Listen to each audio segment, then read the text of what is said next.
Author, singer, and television personality John O'Hurley leads an all-star lineup of chefs for the third annual Culinary Showdown this weekend in Toronto.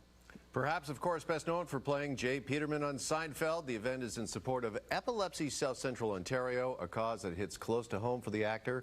And it's so good to have John O'Hurley back with us here on The Morning Show. Good morning, John. Thank you. How good to be here. Okay, you were working with animals yesterday. Now you're working with Carolyn and myself here this morning. It's a slow transition towards normality. Yeah.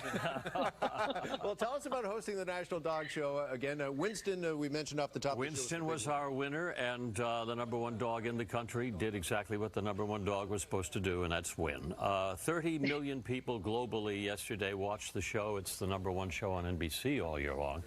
But it's really quite a show. 2,000 of the top dogs in the world competing for Best in Show. 195 different breeds yesterday. So it was quite an event. Quite an event. Yeah, John, I want to see bloopers from this show, is what I would love to see, the behind the scenes. Well, you know, let me tell you very quickly, the only blooper we really had, and it's a well-chosen word, because one year in the Best in Show category, the 7 top dogs, they're doing their run around the arena, and the Great Dane happens to stop in front of the NBC booth there, look me straight in the eye, squat down, and leave the largest editorial comment I have ever seen on a rug.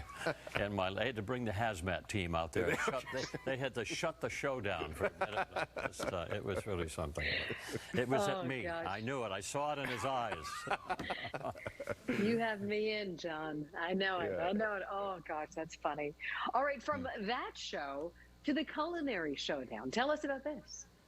Well, I'm the national spokesman for epilepsy in the States, and that drips over here into the border as well. I have been working with Epilepsy South Central Ontario on their fundraising efforts. I lost my sister to epilepsy back when I was 16 years old. She was 17. It was actually her last day of high school. And sadly, I had a grand mal seizure. There you see her. She had a grand mal seizure during the evening, during the night when she was sleeping, and sadly did not wake up. And my father, who was a well-known doctor in the area, tried to resuscitate her. He couldn't, and it was just, you know, changed the dynamic of the family. But that's the story for many people. Sure. 3.5 million people in the States have epilepsy. 300,000 in Canada. It's, you know, it's the brain is the last great frontier. Medical specialists will tell you they have no clue how this happens.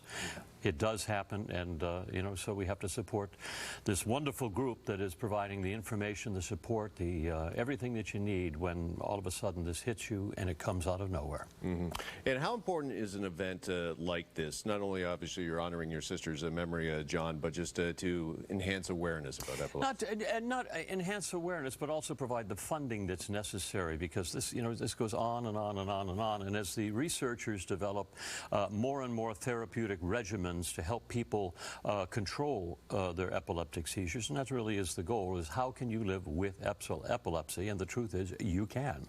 But while they are solving the issues in the laboratories, it's important to keep the organizations that are actually supplying the day-to-day information funded as well. So that's why we're doing this. John, for people watching, listening right now, how can they help? Well, we have a wonderful event this weekend. It's called the Culinary Showdown. We've taken 5 celebrity chefs here in the Toronto area, and we put them through a kind of well, I'll use a chopped format where they're basically working with their sous chefs, and they have a market basket of mystery ingredients, and for each of the 3 courses they have to come up with something special using all of the ingredients of the basket. So it's an awful lot of fun. The sous chefs have raised all the money to be there, so that's wonderful. They also have a cooking show during the day. That's you know, always a great added event, and most importantly, it's a wonderful way for them to raise money for this wonderful, wonderful organization. But it's pretty funny. It's pretty funny. Well, are you a big foodie? Do you have like a signature dish? Well, I was a judge on Iron Chef for many years. I have a misspent youth, I'll tell you. What's my favorite dish? Well, I would always tell you curry with the singe on top, but no, I have a butter poached lobster that I do with a vanilla sauce that I think is used to get me girls back before I was married. Well, listen, John, we have a kitchen set up right behind us here. I could go for a little poached lobster for breakfast. Isn't that nice? Yes, a butter poached lobster. All right. Want to remind everybody, for more information about the Culinary Showdown, visit the website. It's on your screen right now. John O'Hurley, it is always great to see you. Thank you. Nice to be here. Nice to be here. And coming up next.